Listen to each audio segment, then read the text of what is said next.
All right, so for the first batch of articles, this is how we're gonna start the stream, man.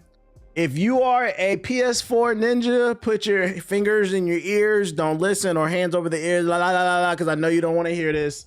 But for everybody else that is employed and looking forward to the future, we've got some PlayStation 6 news. Too bad it's not good. Exclusive! The PlayStation 6 is planned to have a detachable disk drive at launch. That's right, ladies and gentlemen. The corporations that some of you guys spend a lot of your free time defending, who could not give a fuck about you unless you're giving $1, is finding new ways to make sure you have less value for the platform that you plan to purchase. Because if we remove disk drives, that means they are going to own all the games. If everything is digital, they can take it off your hard drive at any point. Let's read along. Insider Gaming has learned that the PS6 is planned to have a detachable disk drive when the console launches. First introduced mid-generation for the PS5, the detachable disk drive was a means for PlayStation to reduce its production and shipping costs. I call cap on that. I think it was really a beta test to see if gamers would be cool with a detachable disk drive. And if they found nobody cared, they were going to do it for the PlayStation 6, just launch it. I think this is cap. I think it was a beta test for less production cost, sure. For the next generation of the PlayStation, because you know how else this is cap too, because, oh, what's that, dude? The price of the PS5 is increasing. Granted, it is due to tariffs, but ultimately you still didn't hit your goal, so whatever. For the next generation of the PlayStation, several sources who wish to remain anonymous because they were not authorized to talk about the company's plans and they don't want to be disappeared, have said the detachable disk drive is here to stay for the next generation.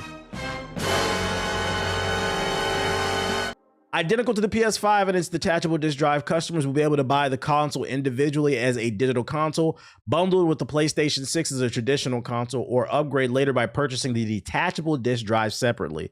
I'm going to go ahead and make a prediction here on the stream.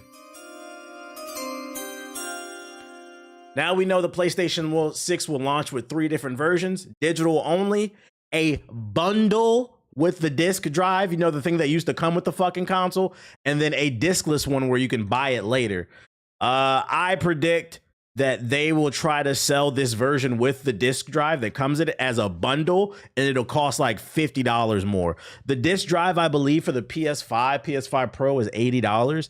I wouldn't be surprised if they try to sell the PlayStation 6 with the disc drive as a bundle and you get $30 off. So it'll still be $80 for the PlayStation 6, maybe even $100. But they'll be like, hey, if you want to save some money, buy the bundle, and it'll only be $50 if you buy it together. Also, I pray this digital version only has at least 2 terabytes in it. Because if it don't got at least 2 terabytes in that bitch, how much you think it'll be? I think 125 alone. Well, it's 80 right now. So I think it'd still be 80. Because I mean, we're talking about 2 years away. They're trying to launch the PlayStation 6 in 2027. I know, PS4 niggas, you don't want to hear that. But the PlayStation 6 is around the corner. They're talking 2027, latest 2028, but their goal is 2027, probably holiday 2027.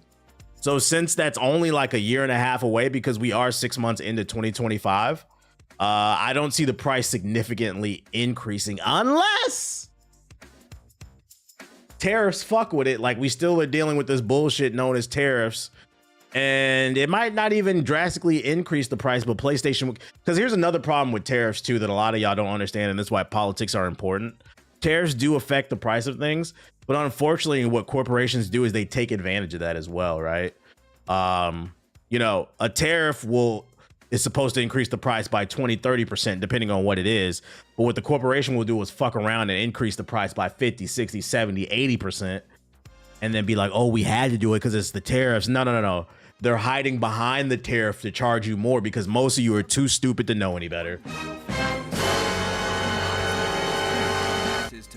Yo, shout out to Hayes with the sub, appreciate it. When the disc version of the games be like the game cards Nintendo's doing, I hope the game is on the disc, but I wouldn't be surprised if it's not. According to one source, unless things are changed at the last minute, PlayStation is firm on the decision because the disc drive for the PS5 hit all the company's internal targets. Again, it was reiterated by the source that the decision was made to reduce manufacturing and shipping costs during uncertain times, aka the tariff and the trade war. Meaning, I think that's bullshit. They like disk drives is not a new technology.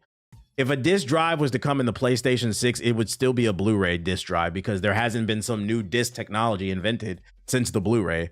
First, we got the CD-ROM, the basic CD-ROM. Then we had fucking HD DVD and Blu-ray. Blu-ray won the war, and now and that's what we still have. So like, what the fuck are you talking about?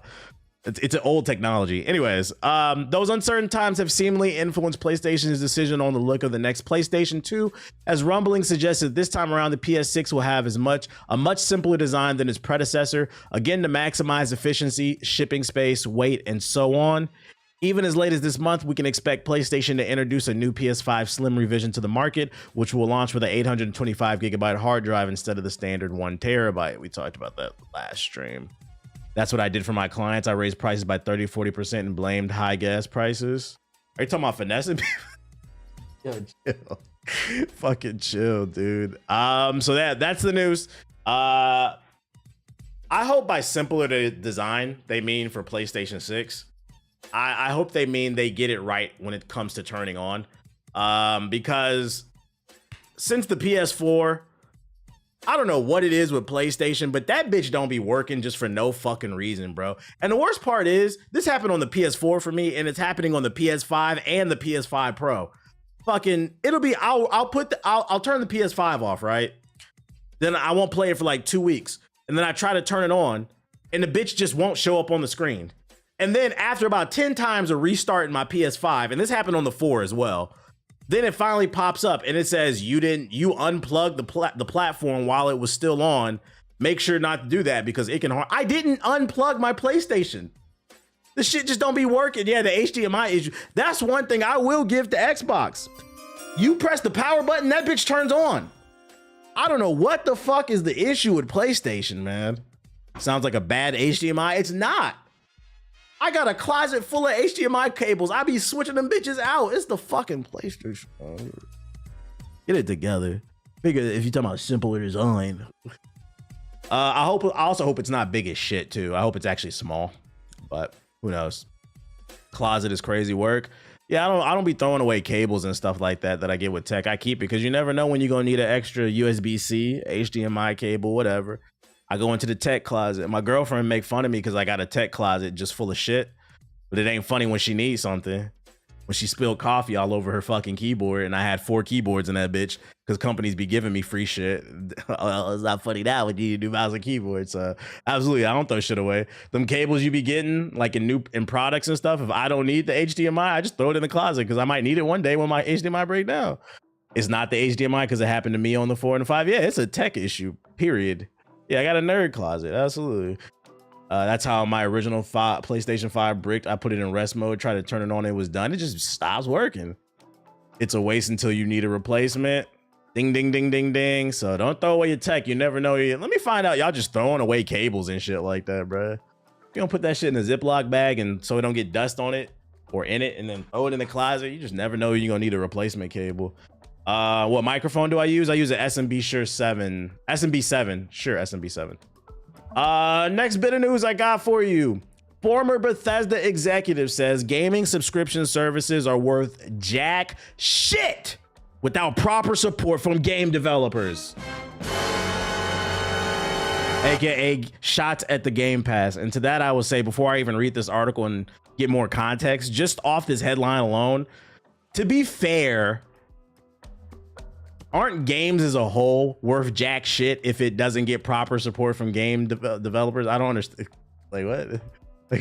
Anyways, Bethesda Softworks former senior vice president of global marketing and communication, Pete Hines, says gaming subscription services like Xbox Game Pass are worth jack shit if the game developers who create content for them are not properly supported.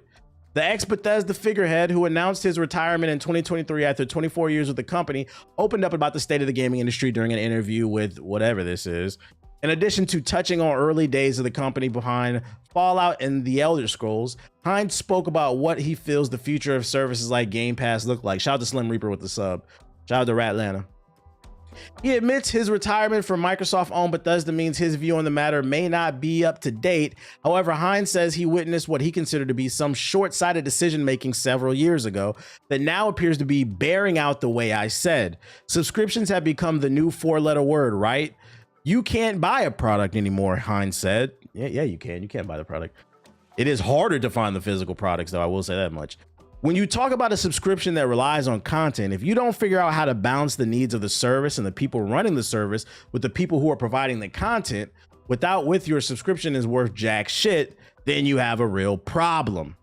That tension is hurting a lot of people, including the content creators themselves, because they're fitting into an ecosystem that is not properly valuing and rewarding what they're making. Gamers have discussed the viability of platforms like Game Pass since its launch in 2017. While a service flooded with hundreds of games for subscribers to play sounds like a dream come true for players, how the developers behind these games receive support has been hazy. As Game Pass pushed forward in the early 2020s, the PlayStation eventually established its own PlayStation Plus-centered competitor. More question marks popped up. Former PlayStation boss Sean Layden is one of the many who recently critiqued the gaming subscription model, calling the Netflix of gaming idea a danger that has him questioning if it's healthy for a developer. And you know, I understand where they're coming from, but ultimately, and this is where I gotta say, like, y'all gotta be careful as consumers listening to this shit. Never forget, your job as a consumer is to find the best deal possible for yourself. So if it's Game Pass, you're finding good value in it, cool. If these devs aren't being treated the best or whatever, you know, it's unfortunate, but ultimately it was their choice, and I cannot say this enough. It was Bethesda's choice to sell to Microsoft. Don't get mad at me, because I like the Game Pass, because Microsoft, the billion-dollar-plus company, isn't supporting you correctly. You sold out. Figure it out. I don't give a fuck. Figure it out, nigga. Who gives a fuck? That's what I say. Oh, woe is me type shit. You shouldn't have sold out. This is an age-old story in any type of business where you have somebody footing the bill. If you are an artist, a musician, and you sign to a record label, you know what comes with that. Even if you get a good deal, they're gonna start prying into your creativity. You knew what came with that shit, but you couldn't turn down that 7 billion, 10, no, what was it, 20 billion they got paid? Oh, we feel so bad for Bethesda. They got $20 million. Man, that's the fuck up, bro. I want to hear this shit. Figure it out. And if they collapse under the weight of Microsoft, it's gonna be unfortunate. I don't want it to happen. But don't forget it was their choice, chat. Don't forget it was their choice. And Sony hating on it because they didn't do it first. Hey, you might be on to something, bro. You might be on. Yeah, Bethesda signed a 360 deal and now it's not working out the best. But even still, I don't know. I don't think Microsoft had anything to do with how shitty Redfall was. That was a Bethesda decision, I think. They turned it into Drake. Right. I don't want to hear that shit. As long as this shit is giving me value, I'm gonna pay for it. Wow, wow, wow. We get a first look. Bro, you are breathing on me, dude. What the hell? We get a first look at the PS4 version of NBA 2K. If you guys are curious, PS4, Xbox One. If you guys want to see some footage of what it's looking like on last gen.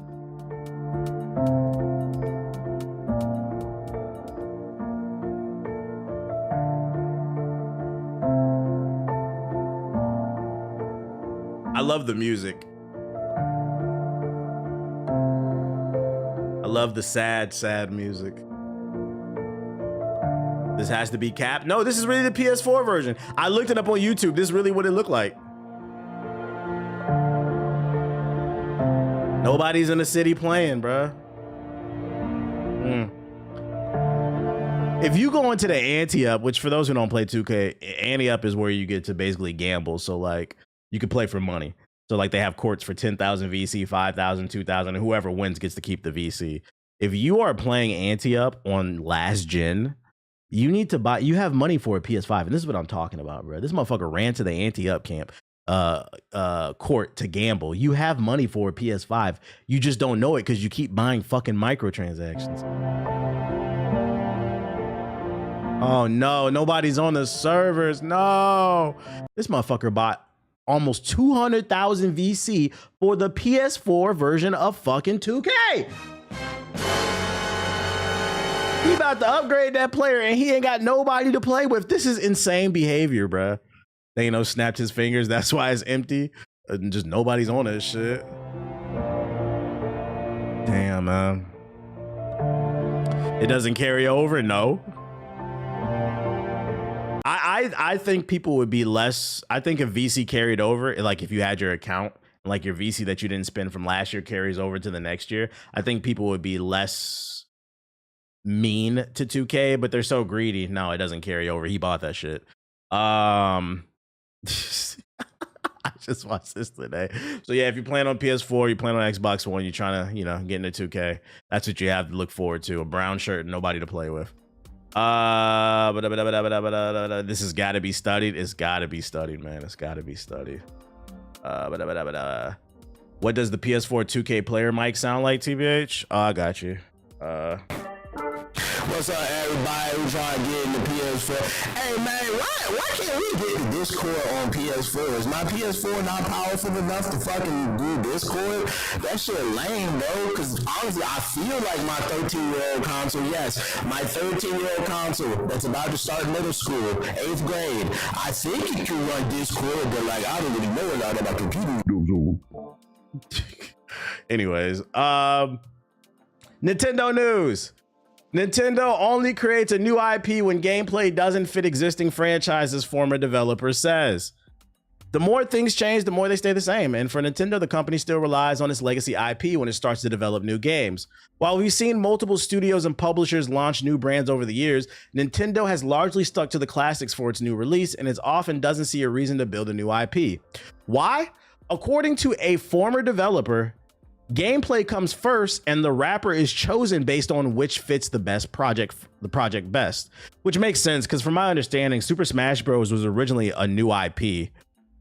I think there's beta footage floating around on YouTube where it was just like people, and then they thought, oh, we should put our Nintendo characters in it. So that makes sense. They do the game first, and then they figure out which character best fits that.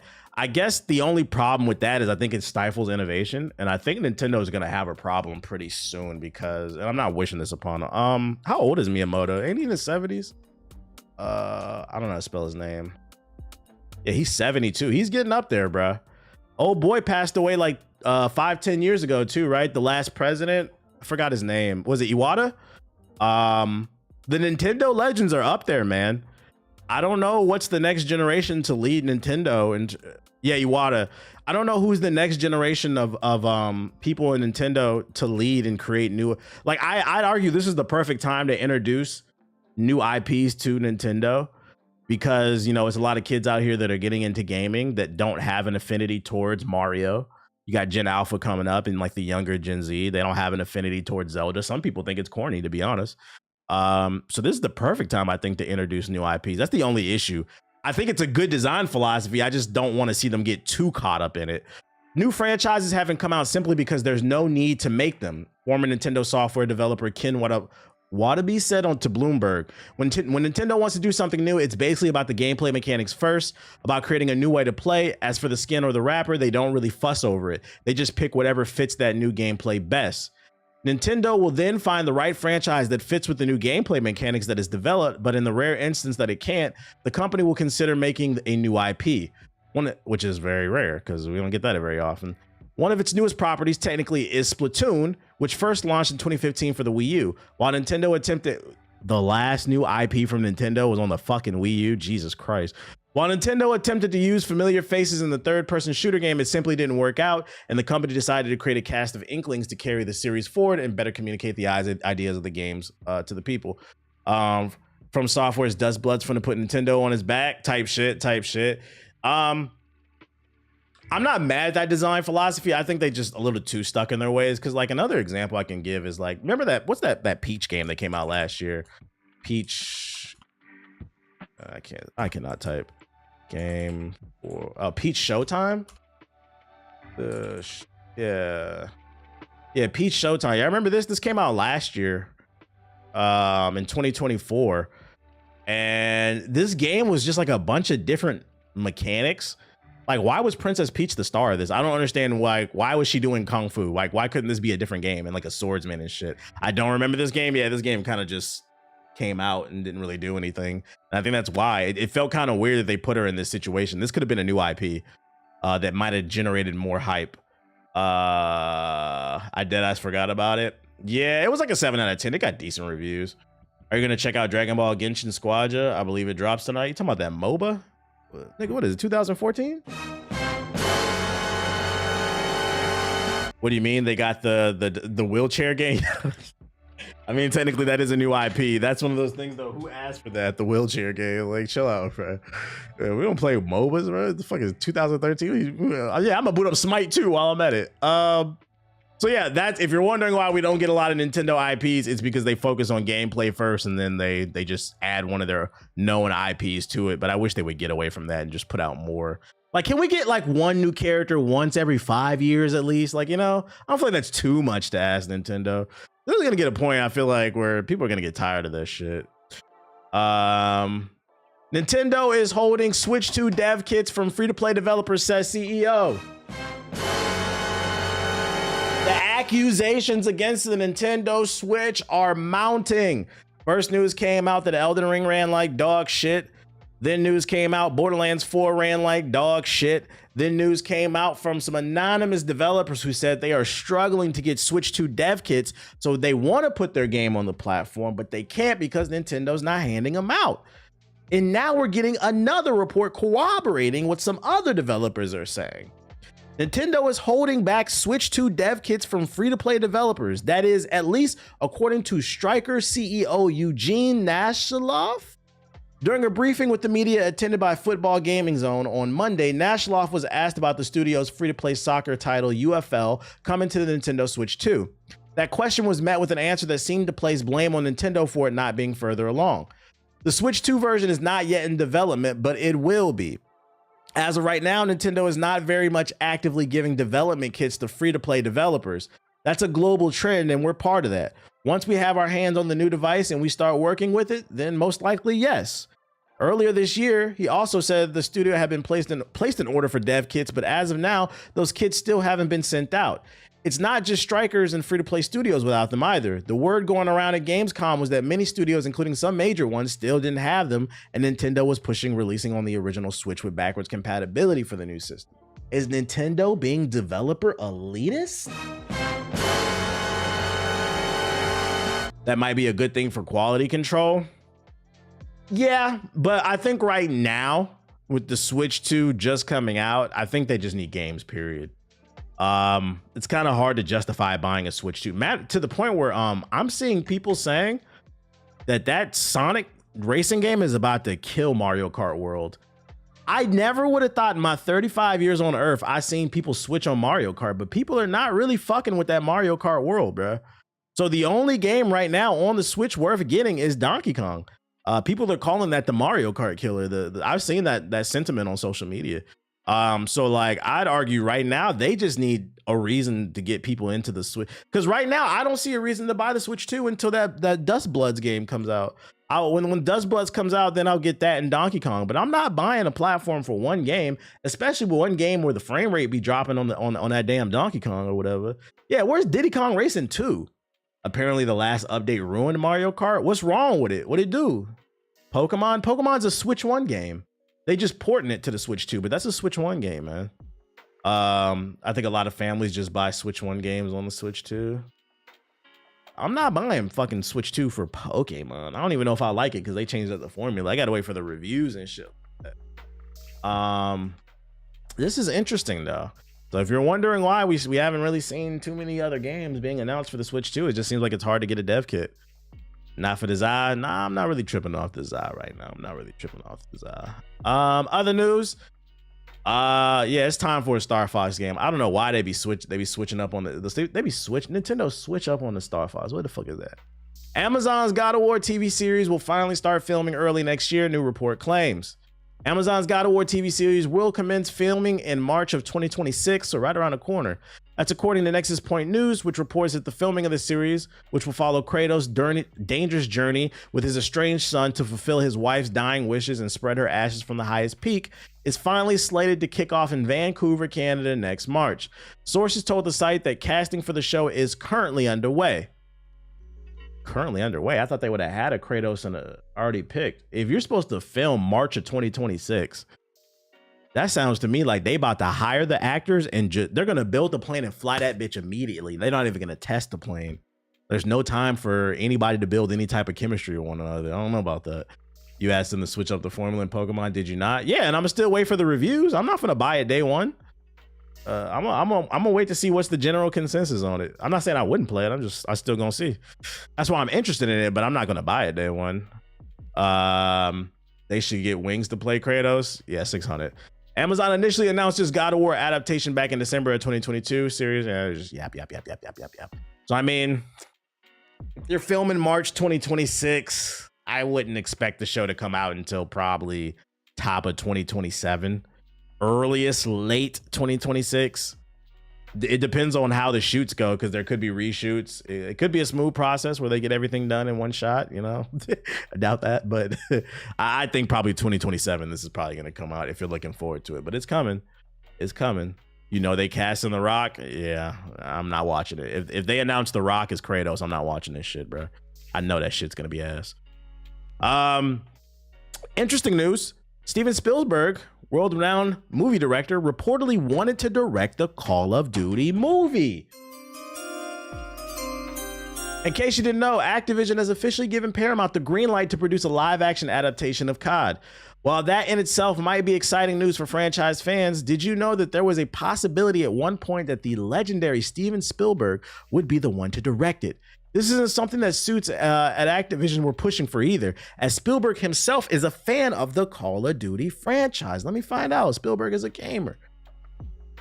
The report comes from Puck, who mentions that according to 3 sources, Spielberg allegedly wanted to direct Call of Duty given the director's endearment for the franchise. The deal breaker? It's said to be top of market economics, Final Cut and full control over production and marketing that spooked Activision, which is now owned by Microsoft. Oh my God, that's bad news.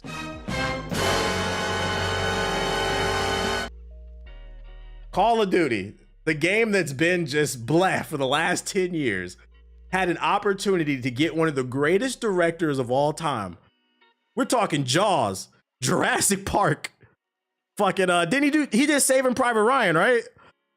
This man has classics upon classics. Like, and all he said is, I want creative control. Nigga, you give the nigga creative control. Like, what? Oh, nah, that's kind of, I don't know, man. That's a yellow, that might be a yellow or red flag. Like, oh shit. Oh man, I don't know about this one, chat. I don't know about this one. That's, you give him creative. There's certain people, I think he had his resumes long enough where he's proven himself. And on top of that, I think I would understand Activision's standpoint if he wasn't a gamer, but he's made it very clear that he is a fan of Call of Duty, so he understands the product. He understands the fan base. He's already made probably the greatest World War II movie of all time.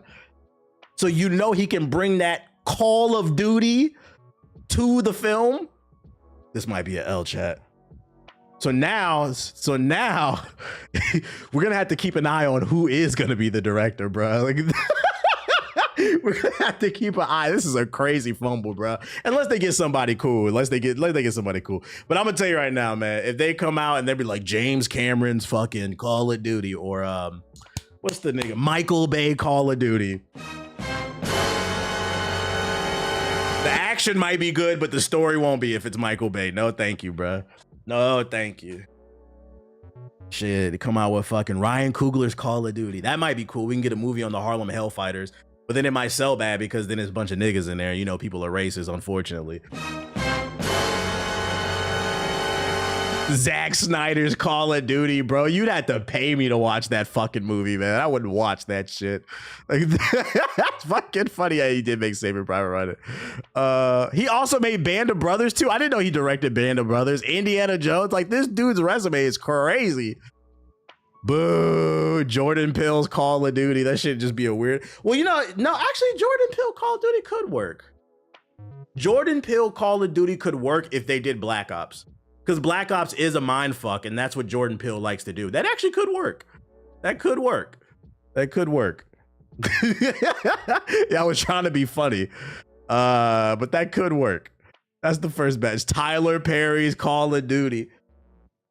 Trump said we going to war, so I'm gonna put my combat boots on. Let's go to war.